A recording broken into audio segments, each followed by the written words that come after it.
kok ciri-ciri dongeng itu dia itu alurnya sangat-sangat sederhana. Kenapa sangat sederhana? Karena alurnya itu hanya mencakup tiga hal kayak gitu.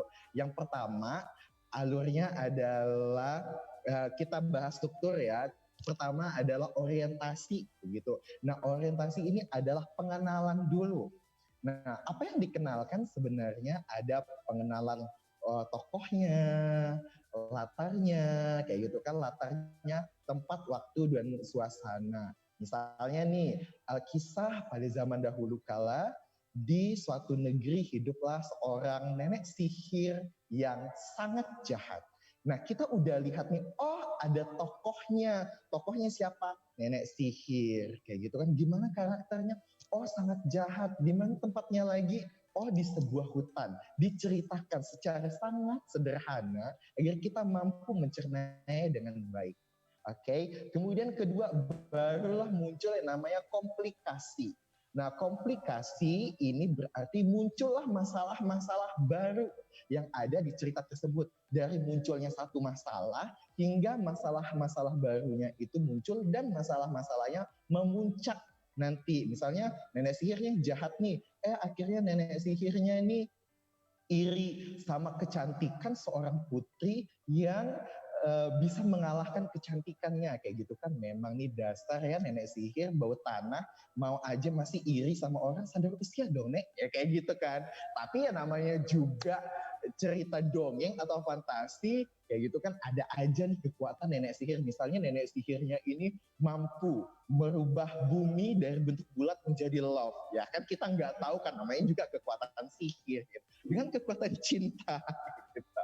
Nah, muncullah masalah-masalah baru langsung. Yang terakhir ada misalnya klimaks kayak gitu kan, ada klimaksnya, bagian klimaksnya. Misalnya si putri ini tidak ingin kecantikannya dikalahkan sama si nenek sihir kayak gitu kan. Jadi akhirnya melawanlah si putri yang cantik ini kayak gitu kan. Kayak penyiar kita yang hari ini cantik. Oh, oke. Kak, boleh Kak nanti bayar saya di belakangnya. dan dan yang terakhir adalah resolusi. Kenapa disebut resolusi? Nah, resolusi ini adalah penyelesaian masalahnya. Jadi kayak gimana nih kalau misalnya nenek sihirnya udah bertengkar sama si putri yang cantik. Ingat ya, bertengkar itu nggak baik kayak gitu ya, bertengkar ngelaikan cowok lah kayak gitu kan, bertengkar nagih hutang itu nggak boleh ya. Bertengkar yang baik itu bertengkar dalam urusan agama, cie, arah kebenaran kayak gitu ya.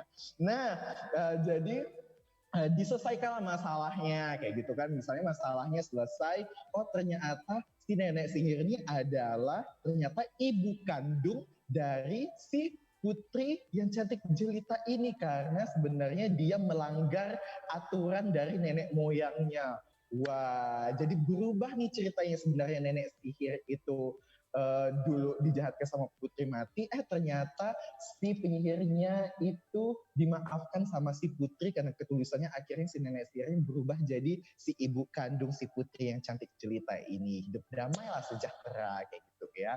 Semoga adik-adik mendengar juga hidupnya amat sejahtera, bahagia juga, belajarnya sejahtera, nggak numpuk-numpuk tuh tugas yang dikasih sama guru kayak gitu. Misalnya guru tumpuk tugas, boleh kali pendapat Bu nego-nego dikit gitu ya. Kemudian ciri-ciri yang kedua itu ada anonim. Kayak gini kan, anonim. Kalau misalnya dulu adik-adik atau siswa-siswa di luar sana kalau main sosial media ASFM, nah kayak gitu kan, itu sosial medianya bisa anonim banget kayak gitu kan. Ngomong stak mantan, mau tanya-tanya sedang apa, kayak gitu kan kita bisa anonim. Nah, anonim itu apa sih? Anonim itu berarti tidak ada nama pengarangnya, tidak ada penulisnya kayak gitu. Kenapa tidak ada penulisnya? Ya kita kembali lagi ke pengertian. Namanya juga sastra lama, ya kan? Jadi nggak akan ada pengarangnya. Misalnya nih, ada cerita Batu Menangis di Kalimantan Barat. Nanti ada cerita lagi misalnya di Riau. Kurang lebih ceritanya kayak sama kayak Batu Menangis kayak gitu kan. Jadi kayak biasanya siswa-siswa ini bertanya, Pak, kok sama sih ceritanya Batu Menangis sama cerita yang ini kayak gitu? Ya kembali lagi ceritanya karena dituturkan secara turun-temurun ya dari nenek moyang ke kita. Jadi banyak versi dan kita tidak tahu sebenarnya siapa pengarang, siapa penulisnya. Nah, seperti itulah anonim kayak gitu. Nah, kemudian yang ketiga ada fiktif atau hayalan. Nih buat kamu yang tadi suka halu itu bagus. Jadi tempatkan halunya di tempat yang baik. Fiktif atau hayalan, jadi ceritanya itu memang cerita berdasarkan imajinasi kayak gitu kan. Nah, kalau misalnya adik-adik suka membaca, Bapak punya rekomendasi nih bacaan yang bagus buat kamu untuk supaya kamu ini bisa berimajinasi lebih tinggi dan karya sastranya ini ringan sekali untuk dibaca. Nah, buat kamu, kamu bisa baca serialnya Terelia yang Bumi. Sekarang udah ada 9 seri kayak gitu kan. Dari bumi, bulan, bintang, matahari, nah kayak gitu. Nah, kamu bisa baca. Nah, itu bagus banget buat kamu untuk mengasah imajinasi tentang ini nih, tentang kisah antara Raib, Sally, dan juga Ali. Dia ini nih berkisah berpetualang ke dunianya paralel.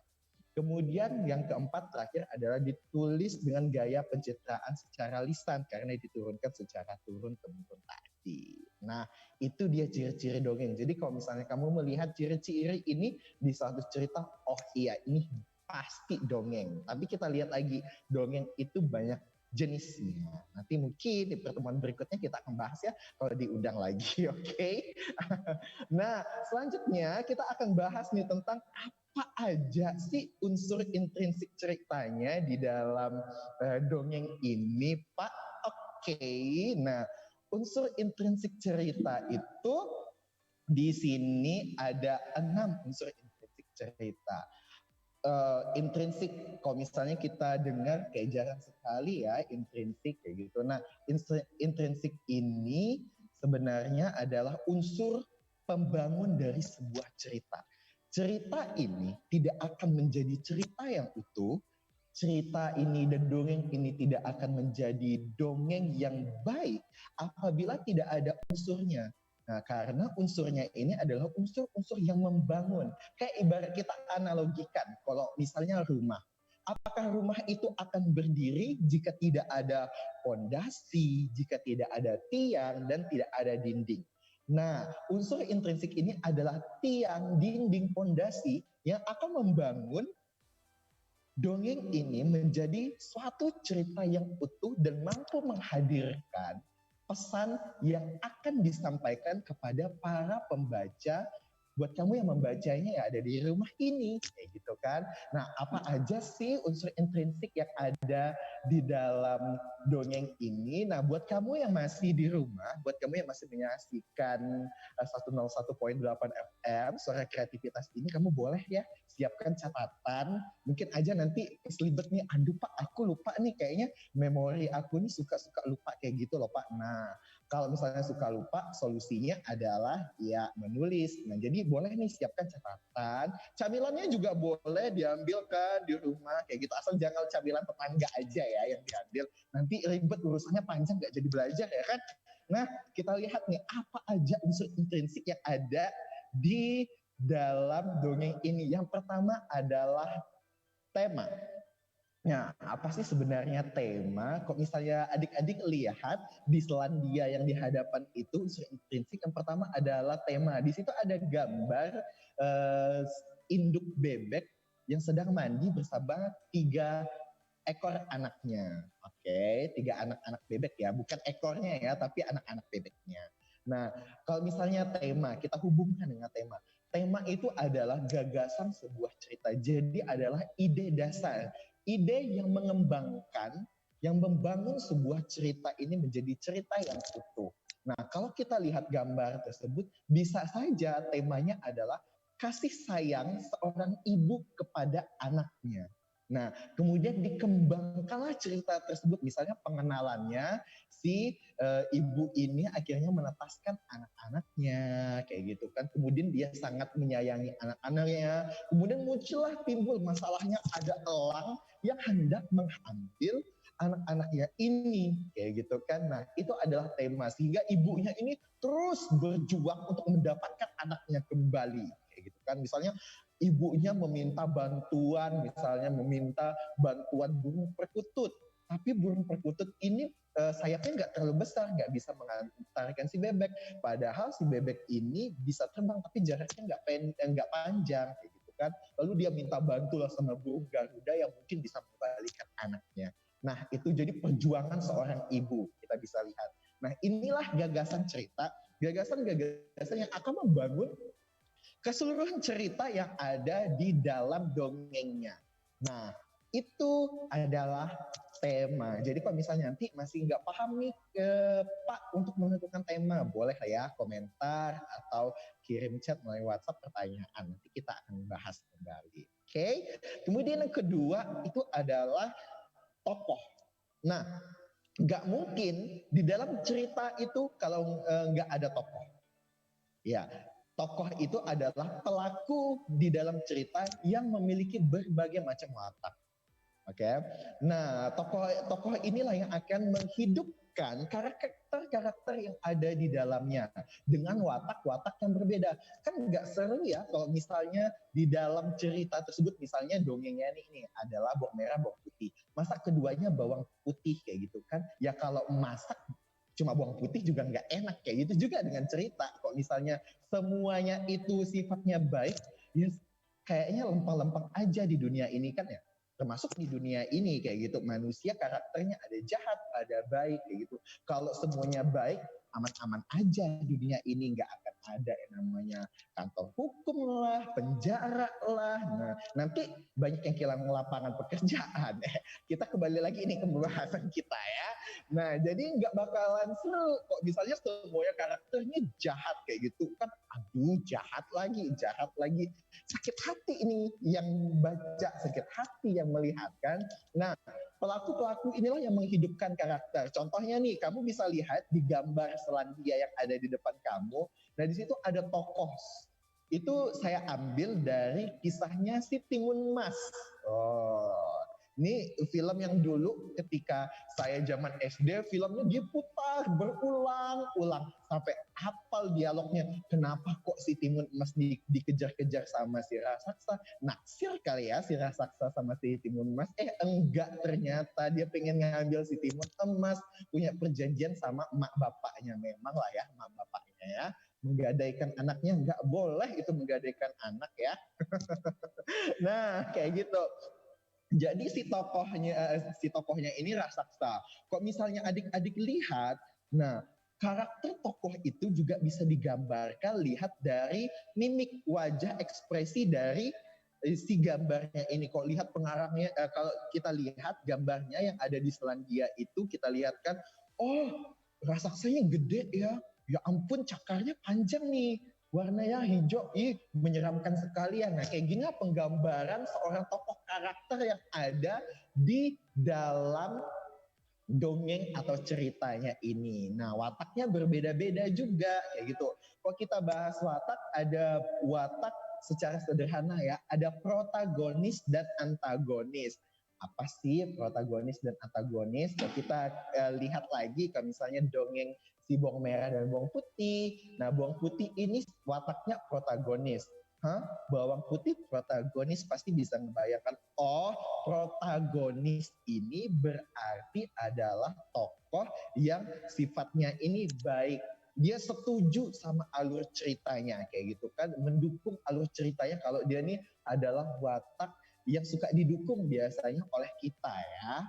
Kayak gitu. Dia sifatnya baik, lebih ke arah baik. Tapi kalau misalnya tokoh protagonis, kalau misalnya lawan protagonis berarti dia adalah antagonis, ini tokoh yang menentang tokoh utamanya. Nah, karena tokoh utamanya ini baik, berarti dia menentang, lawannya kebaikan adalah berarti oh sifatnya bawang merah ini agak jahat ya, oh suka ngebully ya. Dari zaman dulu memang udah ada nih sifat bully membuli. Gak boleh ya adik-adik yang ada di rumah, siswa-siswa yang budiman dan tersayang ada di luar sana, tetap ngebully nggak baik ya. Nah, itu adalah tokoh. Saya ulangi, ada tokoh apa aja tadi? Bisa komentar nih. Ada tokoh protagonis dan juga antagonis nih. Yang protagonis baik dan yang antagonis itu yang jahat. Kemudian ada namanya latar. Nah, kalau misalnya adik-adik melihat latar yang ada di dalam gambar itu, nah latar itu mencakup tempat, waktu, dan suasana. Tempatnya di mana? Kalau lihat di gambar itu, di slide-nya, di slide-nya, ada, oh itu tempatnya kayaknya ada di istana deh. Istananya kok dikelilingi awan ya, kayaknya ada di atas langit. Oh ini istana atas langit, kayak gitu. Udah ketemu waktunya, udah ketemu tempatnya maksudnya. Kemudian waktunya kapan nih? Langitnya biru. Oh kalau nggak pagi siang nih, kayak gitu. Oh ketemu nih kita waktunya. Suasananya kayak gimana? Nggak ada orang di situ. Kayaknya hanya ada semilir angin. Oke, suasananya sedang sepi. Oke, sedang sepi. Nah bisa kayak gitu tentang latar ya. Kembali latar ada tempat, waktu, dan suasana. Kemudian kita akan bahas tentang alur. Nah, alur itu dibagi lagi menjadi 3, maju, mundur, dan campuran. Nah, kalau kita lihat pada gambar itu ada cerita Malin Kundang. Nah, kalau kita lihat cerita Malin Kundang itu alurnya maju. Kenapa maju? Nah, maju ini, alur maju itu berarti alurnya itu terus berlanjut sesuai dengan urutan kronologis. Terus berlangsung ke depan ya. Kenapa cerita Malin Kundang ini alurnya maju? Karena ketika dia minta izin dengan ibunya untuk merantau, tiba-tiba dia udah jadi orang berhasil, durhaka nih sama si ibu. Nah, alurnya maju terus berlangsung kayak gitu ya ke depan. Kemudian mundur. Kalau mundur berarti ini alurnya flashback, mundur ke belakang. Misalnya tiba-tiba dia teringat akan kisah masa lalunya. Nah, itu mundur.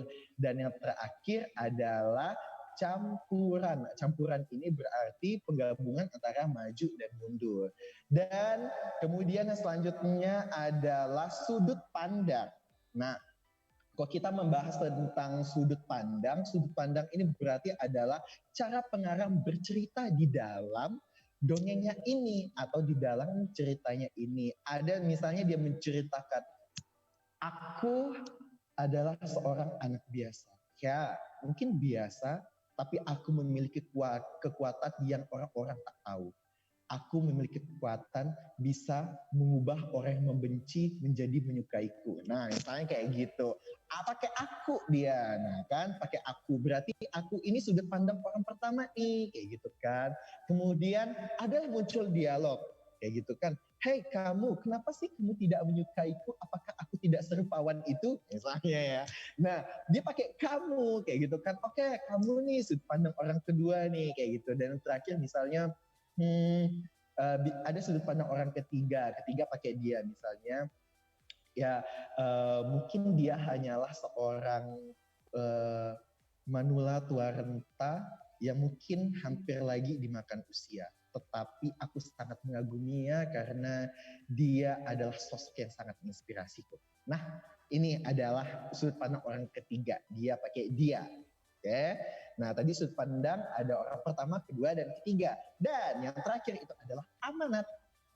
Amanat itu berarti adalah pesan yang ingin disampaikan kepada pembaca. Jadi setelah kita mendengarkan cerita ini, oh ternyata pesan yang disampaikan nggak boleh durhaka sama orang tua. Oh ternyata sejahat apapun orang kita harus balas nih sama kebaikan. Nah ini adalah pesan atau amanat yang disampaikan oleh pengarang kepada pembaca. Dan yang terakhir, karena kan udah kita bahas nih tentang intensif cerita, dari 1 sampai 6, kira-kira adik-adik yang ada di luar sana ingat nggak ya unsur intrinsiknya apa aja? Nah, supaya kita semakin mempermudah ya untuk mengingat unsur intrinsik apa aja.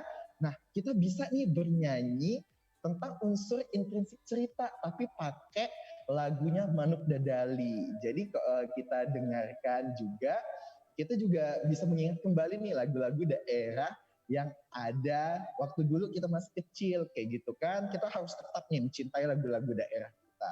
Kayak gimana nih Kak lagunya supaya makin mengingat ya? Nih ya, kita nyanyiin seperti ini. Nanti adik-adik boleh ikuti ya di luar sana yang sedang menonton atau sedang mendengarkan channel ini dan juga frekuensi ini untuk mengikuti nanti nadanya seperti apa. Oke, kayak gini ya lagunya ya. Ada 6 unsur intrinsik sebuah cerita. Tema, tokoh, latar, alur, amanat, sudut pandang. Tema adalah gagasan sebuah cerita. Tokoh baik, protagonis, jahat, antagonis. Latarnya waktu, tempat, suasana. Alurnya maju, mundur dan campuran. Amanat pesan untuk si pembaca. Sudut pandangnya, cara bercerita. Bisa? Oke, bagus banget. Suara adik-adik juga bagus yang di luar sana. Boleh kita ulangi sekali lagi ya, supaya kayak lebih paham lagunya. Jadi kok misalnya ulangan nih, kayak gitu kan kata gurunya. Sebutkan 6 unsur intrinsik yang ada di dalam cerita. Oke, di dalam otak aku ada lagunya nih Kak. Aku ada lagunya nih. Aku hafal nih, kayak gitu ya. Kita nyanyiin sekali lagi sambil adik-adik di luar sana juga bisa sambil belajar dan ikut bernyanyi ya pakai lagu nada Manuk Dadali. Ya, kita dengarkan ya. Ada 6 unsur intrinsik sebuah cerita. Tema, tokoh, latar, alur, amanat, sudut pandang. Tema adalah gagasan sebuah cerita. Tokoh baik, protagonis, jahat, antagonis. Latarnya waktu, tempat, suasana. Alurnya maju, mundur dan campuran. Amanat pesan untuk si pembaca. Sudut pandangnya, cara bercerita. Makasih ya buat adik-adik yang udah nyanyi di luar sana. Semoga hafal nih lagunya kayak gimana. Jadi belajar itu nggak perlu kayak hafal. Aduh, 1 apa ya, 2 apa ya, 3 apa ya. Nah, kok misalnya dikombinasikan dengan lagu, suka lagu, ya udah kita buat aja lagunya biar kayak lebih mudah mengingatnya kayak gitu kan. Nah, pada kesempatan yang terakhir ini sebelum waktu habis ya. Nah, kita akan menganalisis nih, kita akan identifikasi dongeng. Kita akan mengidentifikasi dongeng yang akan kembaran saya ceritakan nanti. Loh, kok Pak Wa ada kembaran ya di luar sana? Oke, nanti saya panggilkan kembaran saya, dia akan mendongengkan adik-adik di luar sana tentang sebuah cerita dan adik-adik bisa mengidentifikasi nanti unsur intrinsik yang ada di dalam dongengnya itu. Tadi udah ada 6 unsur intrinsik. Sabar ya, kita hitung sampai 10 detik saya akan panggilkan kembaran Pak Wah. Namanya dia Bang Wah. Kalau saya Pak Wah, kembaran saya Bang Wah. Dia akan mendongengkan sebuah cerita. Siapa dia? Kita tunggu ya. 10 detik ya. Tunggu ya 10 detik ya.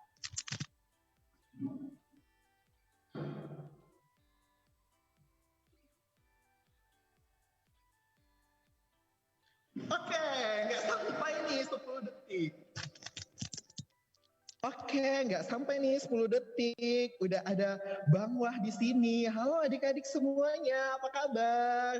Wah, senang sekali ya menjumpai adik-adik yang pagi hari ini happy. Nah, hari ini Bang Wah akan mendongengkan sebuah cerita yang berjudul Nasib Si Buaya.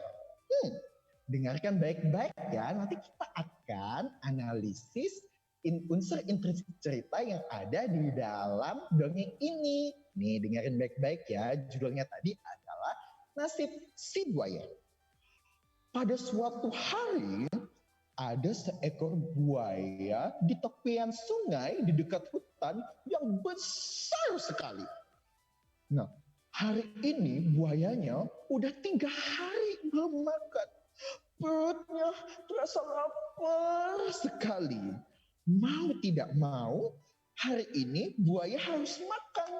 Kalau nggak makan nanti dia bisa mati ya. Buaya ini pun turun menuju dasar sungai.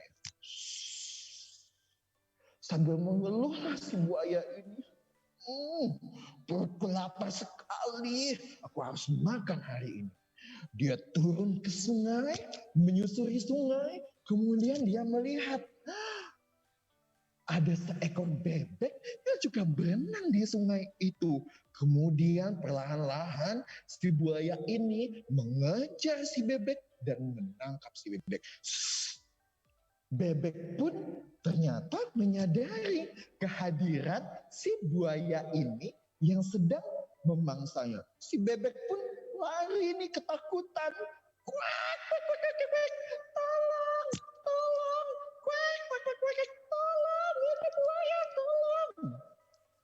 Nah, dengan sigapnya si buaya pun mengejar si bebek dan bebek keluar dari sungai dan terpojok di sebuah pohon yang rindang.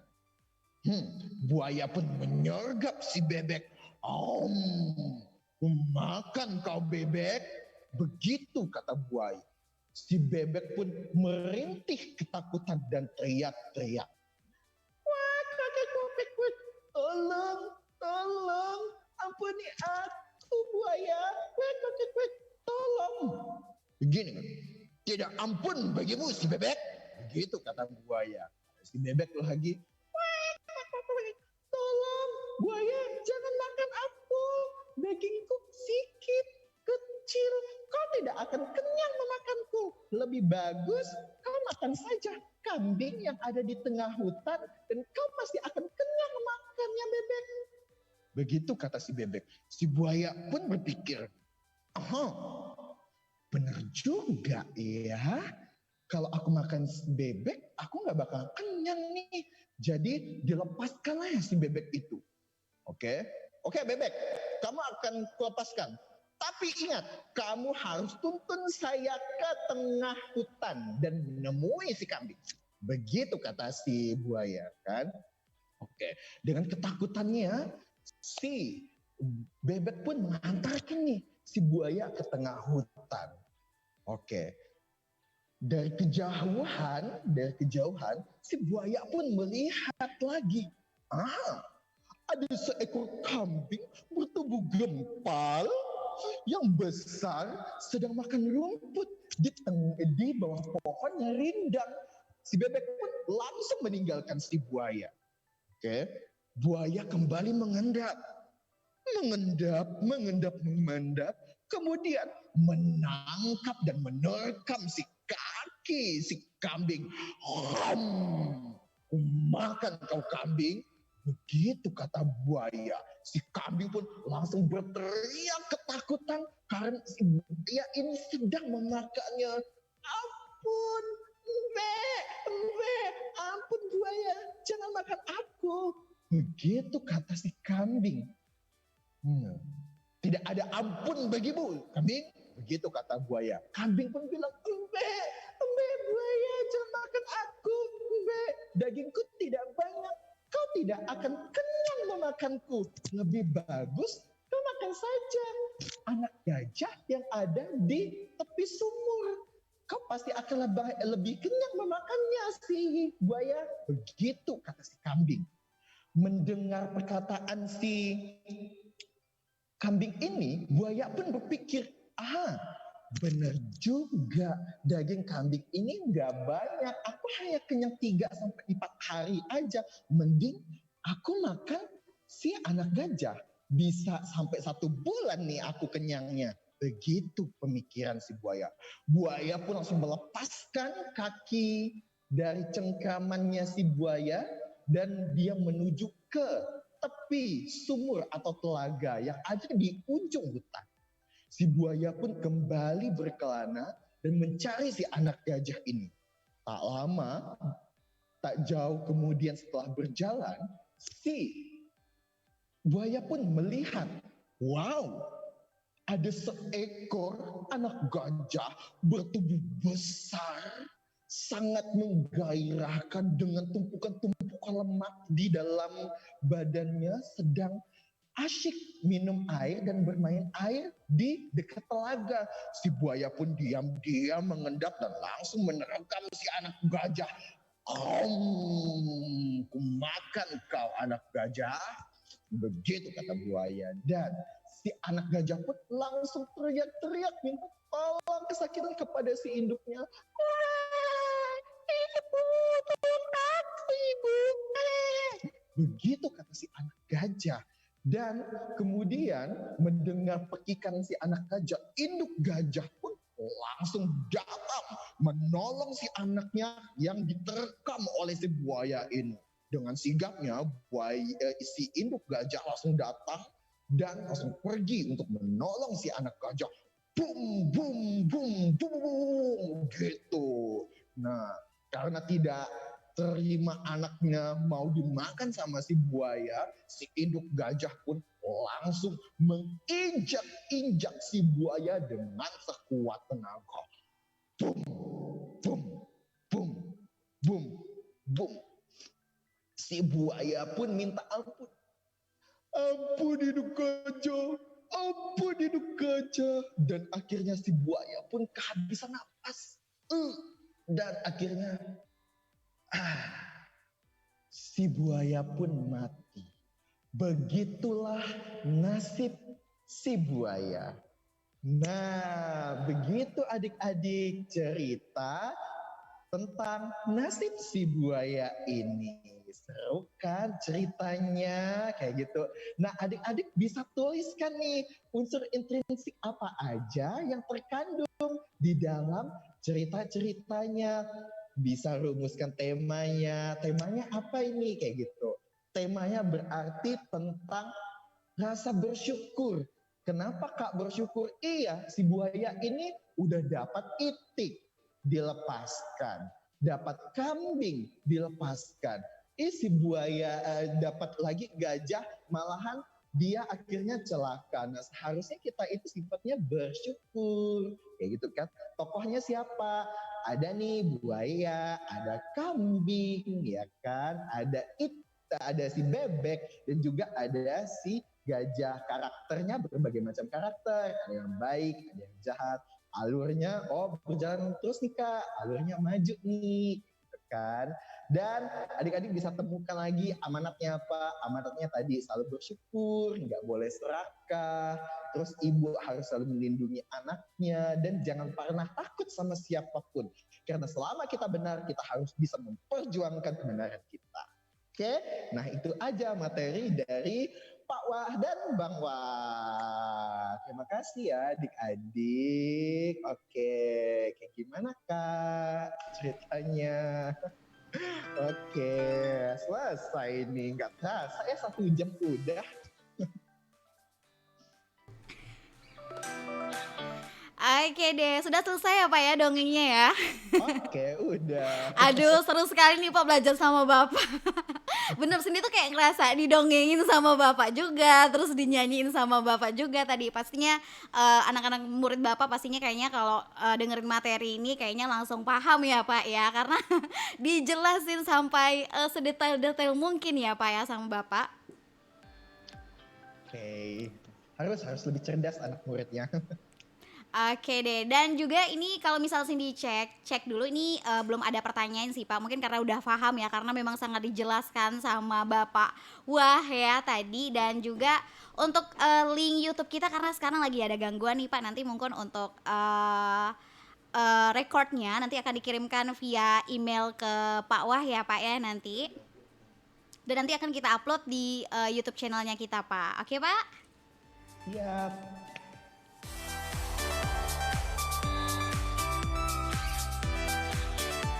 Oke deh, dan gak kerasa juga nih Pak Wahyu ya udah sekitar hampir mau 1 jam ya kebersamaan kita di Belajar di RRI. Dan tentunya juga sini mengucapkan terima kasih nih buat Bapak Wahyu yang sudah meluangkan waktunya untuk mengisi belajar di hari ini Pak ya. Mungkin Bapak ada pesan terakhir mungkin untuk teman-teman yang saat ini sedang mendengarkan. Mungkin juga ada anak-anak murid dari Pelita Cemerlang School. Nah silakan nih Pak.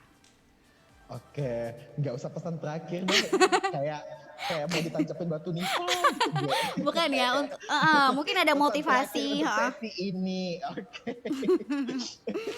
Oke, silakan Pak. Oke, buat anak-anak yang ada di rumah kayak gitu, bersyukur masih bisa belajar dan sehat kayak gitu, terhindar dari COVID-19 ini. Belajarnya yang semangat, apapun itu tantangannya taklukkan.